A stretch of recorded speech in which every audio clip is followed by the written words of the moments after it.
Now, and that's a fascinating question, because as much as Muslims would not necessarily know it, he is more the defining factor of what Islam is than the Quran. So the interpretation of the Quran is always understood through the lens of Muhammad. The way Muslims live their daily lives are in the pattern of Muhammad. So Muhammad, born 570 AD according to Islamic tradition, claims to be a prophet around 610 AD when he's 40 years old. And from that point on till his death, it's said within Islamic circles that virtually everything Muhammad did is recorded in tradition called hadith. And so Muslims will try to live their lives, devout Muslims, especially Sunni Muslims, will try to live their lives emulating Muhammad. Some people will ask me, is the God of Islam, the God of Christianity the same? Do Muslims and Christians worship the same God? That is a charged question. What are you saying when you ask the question, do Muslims and Christians worship the same God?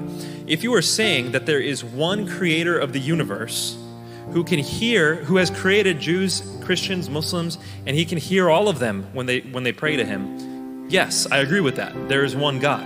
But if you're saying that the characteristics of Allah, as Muslims understand him, are the same as the characteristics of Yahweh, as the Christians understand him, then no, not at all.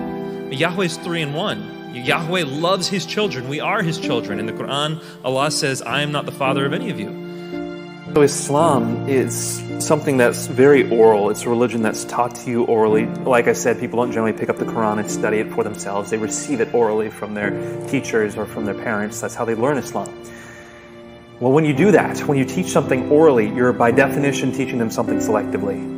You're not giving them the whole story. And so when David and I started investigating how to prove whether Islam or Christianity was true, and we turned to the Muslim faith, I started reading the early stories of Muhammad's life for myself. Instead of just receiving the stories, reading from beginning to the end. Doing your own investigation. And that's when I came across all these stories that no one had shared with me before.